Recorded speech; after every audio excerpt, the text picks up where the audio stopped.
Hello, fellow Witcher lovers, and welcome to episode 40 of the Witcher chapter by chapter book review, where I'll go through a summary of the latest chapter and give you my detailed thoughts on it. Today, the discussion is going to be about chapter 5 from the Tower of Swallows. Well, I hope you're all doing well. I'm doing well.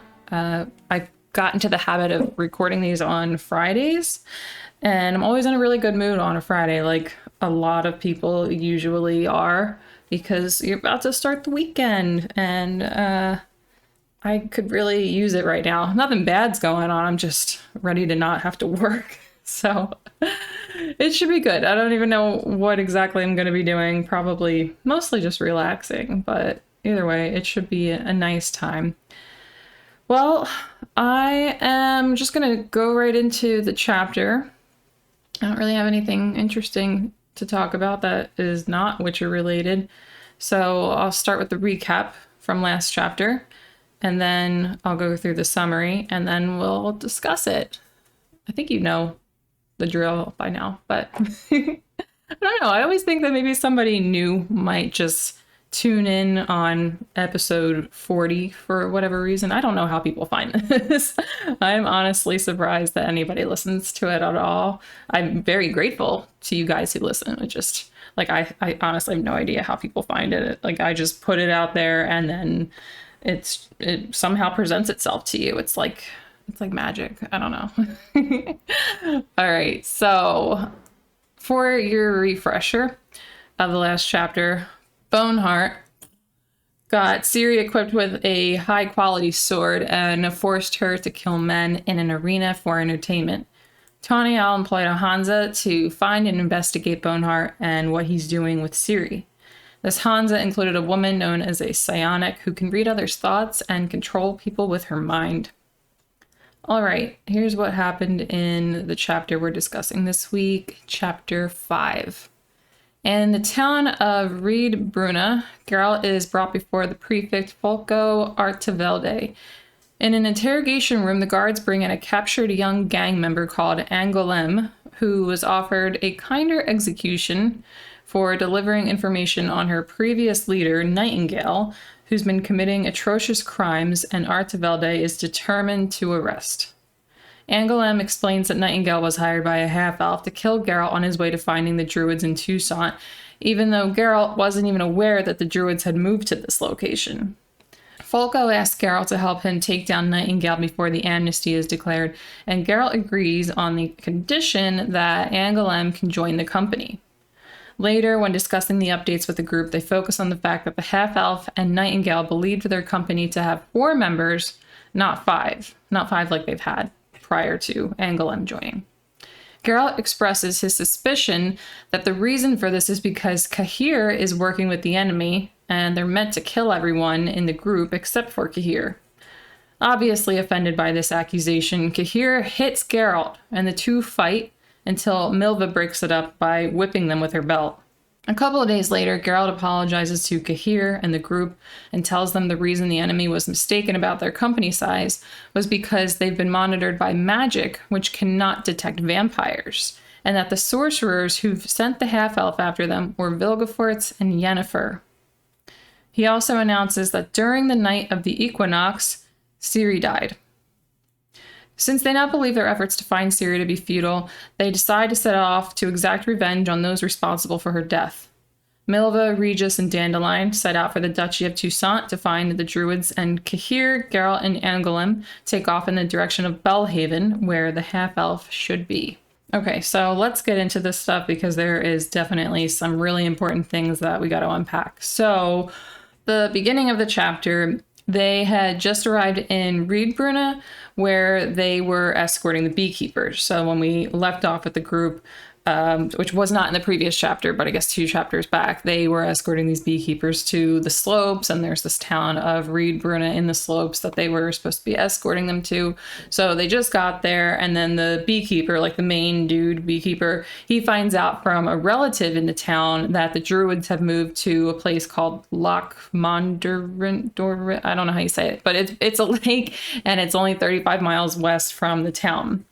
So they decide that they're going to stay overnight so they can take some time to stock up on food and supplies and spend the night in an inn. So they're not going to head straight there. They're going to take a little bit of break from their journey and stay in, get some drinks and take a bath. And it was actually Dandelion's idea to stay at the inn. And I totally respected that decision, even if that meant spending a little extra money, because they've been traveling and sleeping outdoors for so long now without a proper bath, without sleeping in a bed. So I would be requesting that too. I totally understood where he was coming from with that. I think Geralt was hoping to rush right out, but everybody else was like, okay, hold on, let's get our bearings here. Let's, take the time let's take advantage of being in a town where we can stock up on stuff and rest and probably regain some sanity. So in the end, that Geralt and Dandelion go to. This is where he gets approached by these Imperial soldiers who bring him to this Folco Artevelde guy, and they bring him into this interrogation room. So Artevelde starts by asking him lots of questions like why he's in the slopes and why he means to continue journeying south. He confirms Geralt isn't under arrest, but it seems like he's being interrogated. And it really felt like Geralt was about to be in yet another situation like the one with Visigurd, and then he's been in others similar to that in the past too. The chapter's first paragraph is told from Geralt's point of view when he's in the room with Artevelde and he's thinking, how do I get out of this pickle? Like he's looking around at the surroundings and he's thinking that, and you're like, oh my God, what's going on now? Plus the location, it's an interrogation room. There's a chair with straps on it meant for torturing. And he's getting asked all these questions by a Nilfgaardian prefect. So it did really seem like that was going on. But it all becomes more clear why Geralt was brought there after they bring Angouleme into the room. So Angouleme.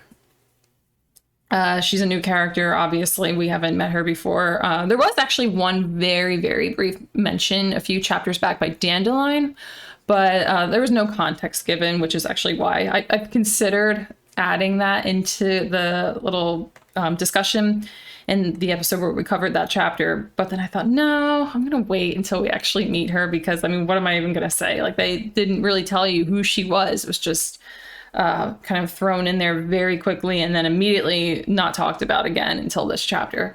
But I did consider it. I was like, okay, I'm going to save it until we actually have some stuff to talk about, which we do. So she looks very similar to Ciri. When she was first brought into the interrogation room, Geralt needed to try and calm himself because he thought that it was Ciri. In fact, she looked so much like Ciri that it was objectively written out. This is a quote: the guards shoved Ciri into the room. Like the book itself was mistaken about it being Ciri. And you know what? The first time I read this, my heart actually skipped a beat. I was like, how? I was so confused for a second. It's cleared up really, really quickly. But I was so confused and I thought it was going to be some really major twist. And to be honest, I was slightly annoyed that it was written that way when it was established it wasn't Ciri, just a girl who looked like her. Like, I was honestly a little bit irritated by that, thinking like, okay, they just got me like super excited and a little bit nervous. Like Geralt and Ciri were about to be reunited, and I'm thinking like, well, I know she was with Visigurd. So many thoughts were going on in my head. Like, I don't know how she could possibly be here. Like, wasn't this during the time where she was with Boneheart? Like, I was so confused, but I was expecting a big twist. And then when it didn't happen, I was like, oh, okay, so this is just some random character.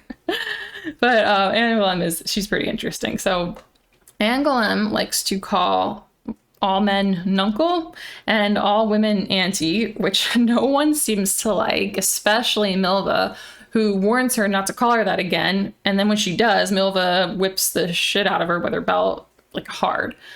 So I don't know if Angouleme is going to continue to call her that, but I don't know where that comes from. But she just calls everybody that, and they're like, no, they don't want to be called that.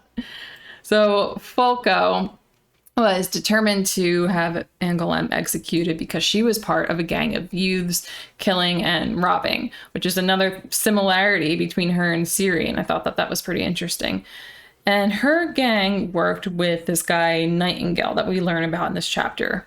So she was asked to turn imperial evidence, what they call it, to receive a less painful execution. So they were going to execute her no matter what, but if she gave them information, then they were just going to do like a quick and painless thing as opposed to doing some torturous, slow, drawn out thing. But Falco has her describe who Geralt's been traveling with. This is part of her like turning imperial evidence. So she describes who Geralt's been traveling with, and she describes everyone but Regis perfectly, including the fact that Milva's hair was cut short above her shoulders, which she only did recently. And she then warns Geralt about the half-elf who reported this information and how he hired Nightingale to kill the Witcher. So this is pretty much all she says before she's escorted back to her cell. But later on, Angouleme joins the group. Since Geralt demands in order to work with Falco, he wants to bring Angouleme with him. So Geralt makes it seem like he wants her to come with them for help since she knows Nightingale. But I think that it's, well, also because I think that is a part of it, but I think it's also because he doesn't want her left to her fate of execution because she looks so much like Ciri, because she reminds him of Ciri. And I think this because everyone seems to find it peculiar that Geralt shows her sympathy and brought her along. Like, Falco finds it mysterious, Dandelion expresses uncertainty, Regis and Milva don't seem to be that pleased by her company. So it is, I don't think, like, I'm not sure if this is exactly what we're meant to believe, but that's how I interpreted it, that Geralt saw her as Ciri, and because he can't help his Ciri, he comes across this girl that looks so much like her and reminds him of her, that he's gonna at least try to save her if he can, which is like kind of sweet and also really sad at the same time. So going back to this half-elf who gave Nightingale and his Hansa a contract to kill Geralt, although they didn't know who the half-elf is, he provided Nightingale with a detailed description on the company, where they're coming from, and when they're expected to arrive in Belhaven. So Belhaven is on the way to the Druids' new location in Toussaint. So they knew before Geralt and the company knew that they'd be heading in that direction. They knew because they knew that they were seeking the Druids, and they got the update on the Druids moving to Toussaint before Geralt and the group did. Now, Falco Artevelde's reason for informing Geralt of all this is so that Geralt can work with him to try and capture Nightingale, since he's been such a dangerous criminal. So this Artevelde guy has been really determined to get Nightingale, and he sees this as an opportunity to do so, and he jumps on it. And he says that if Geralt agrees, he won't force him to explain what his mission is, or any of the other odd circumstances about the group, like Cahir's minor Nilfgaardian accent, what's written on the papers that Dandelion carries, or why horses and dogs are unsettled by the party's approach. And Geralt agrees to comply, but not just because of Falco's threat, but because he wanted to find this half-elf who hired Nightingale and figure out how he knows what their mission is and who he's working for. Because if there is somebody out there that's hiring someone to kill them, obviously Geralt isn't going to have any prior knowledge of that. Like, we know some little things here and there that have been going on outside of what we've been seeing with this group, but Geralt knows nothing. So you kind of have to take a step back sometimes in these chapters and remember that everything that we know, the characters that we see from chapter to chapter don't know all of that information because we jump around so much. So occasionally I have to remind myself that when I'm reading these chapters, because I'll think like, okay, well, I guess this person could be working with them, or they're probably working, but I mean, Geralt's just been on the road for at least a couple of months now, so he's not going to know anything about it. So he's going to need to get every little bit of information that he can if it's going to threaten, one, himself, and two, his mission to rescue Ciri and possibly even putting Ciri in danger.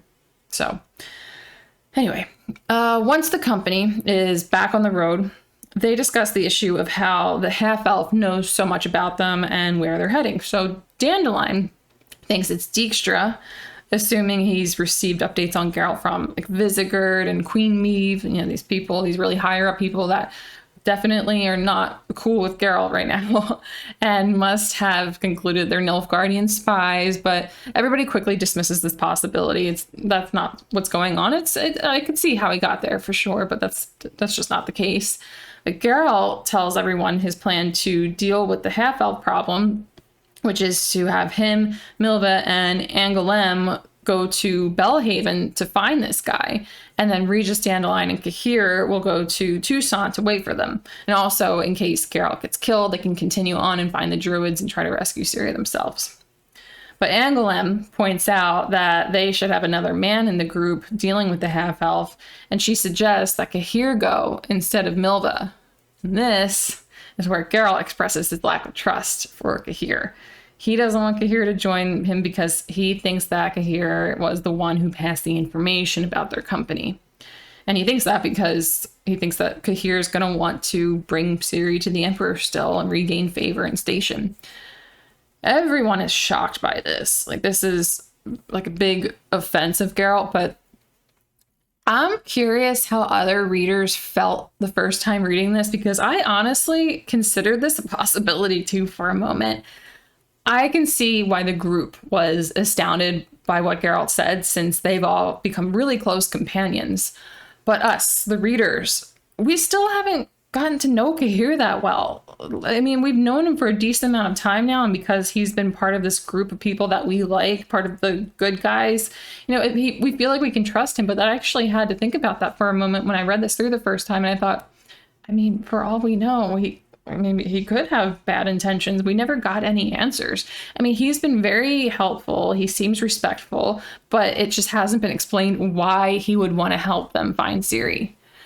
Maybe, not that Cahir is working in tandem with the enemy and wasn't responsible for this issue, but he could still be after Ciri for shitty reasons.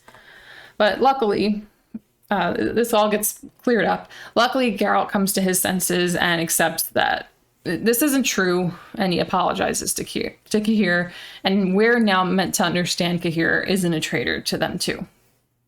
Unluckily, he's now under the belief that he was betrayed, not by Cahir, but by Yennefer. Because mages, and sorry if I sound a little bit robotic as I'm explaining this part, because I'm like reading it verbatim because I have no prior knowledge to this stuff before this chapter, but they say that mages can use scanning, detecting magic to remotely observe a person they were once close with and had long-term psychic contact with. But the theory that it was a mage is highly feasible because they thought their group numbered 4 people, not 5, but that's because remote scanning spells won't detect a vampire. It makes sense for him to believe it was Yennefer, since the two of them have been extremely close in the past. And I mean, he's had close relationships with other mages, but Yennefer and him were very, very, very close.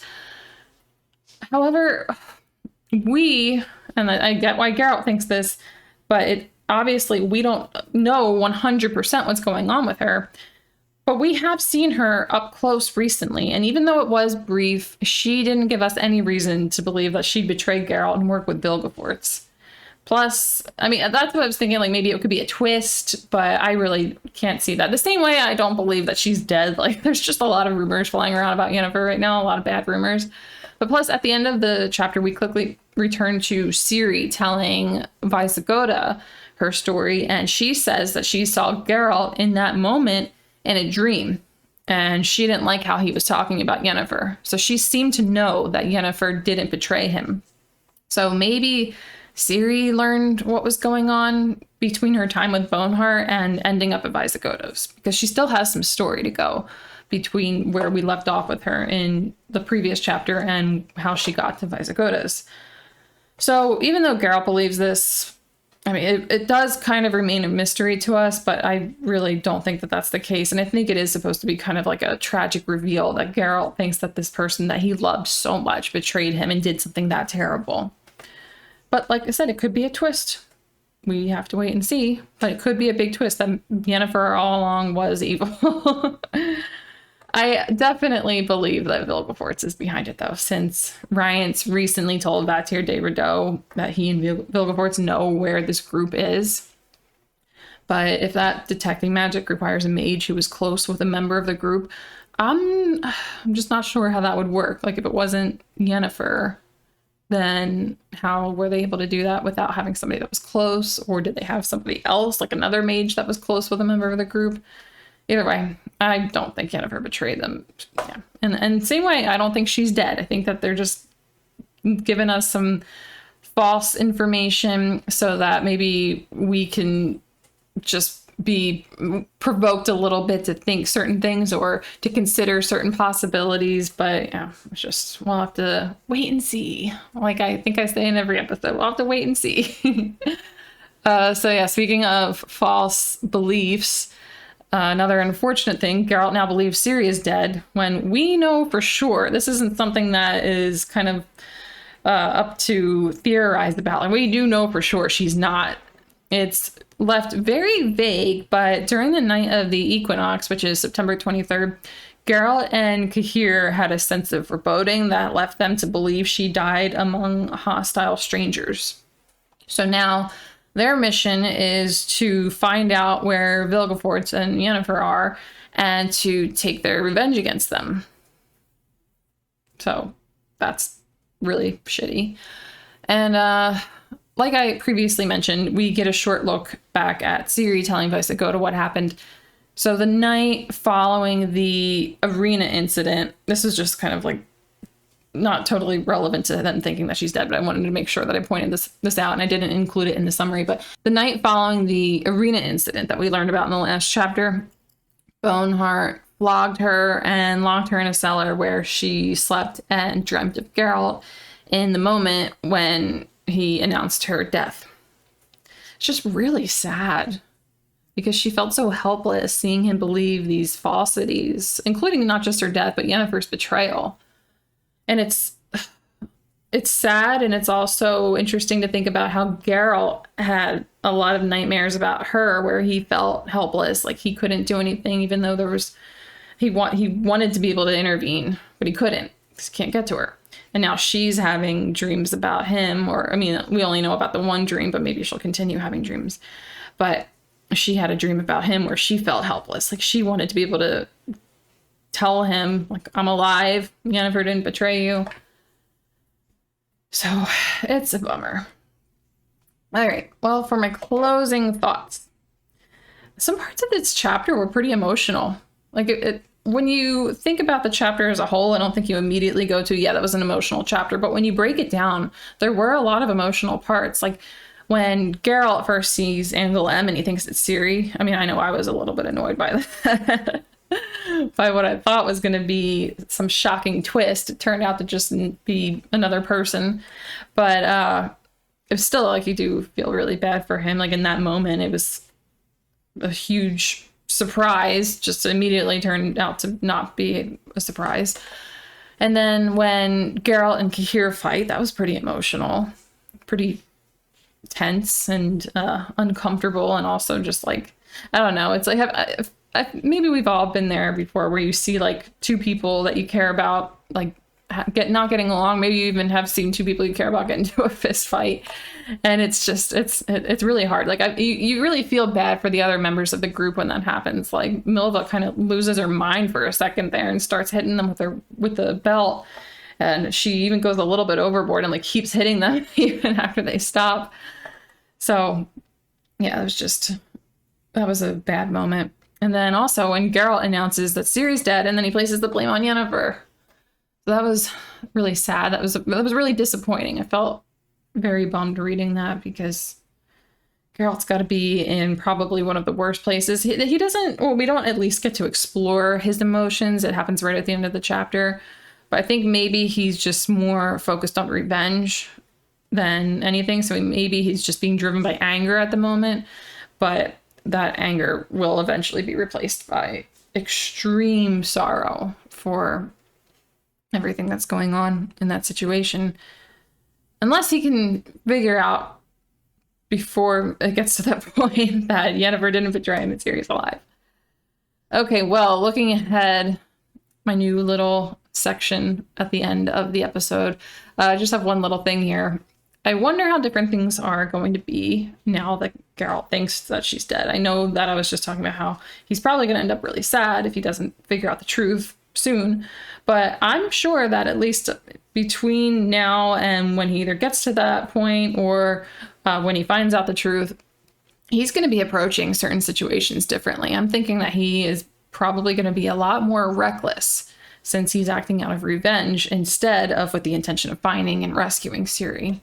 So I'm pretty interested to see how that unfolds, like how he's going to handle things going forward. He's probably not going to be as careful, and I think he's probably going to get pretty violent. I mean, maybe against people that deserve it. This half-elf and this guy Nightingale don't sound like they're good people, obviously.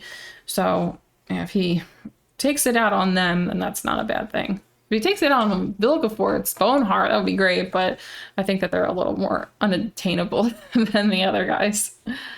Alrighty, well, that's all I have for you. So just to let you know, in case you didn't, these episodes are available on YouTube, Spotify, and Apple Podcast. Thank you so much for joining, and I'll catch you all in the next episode.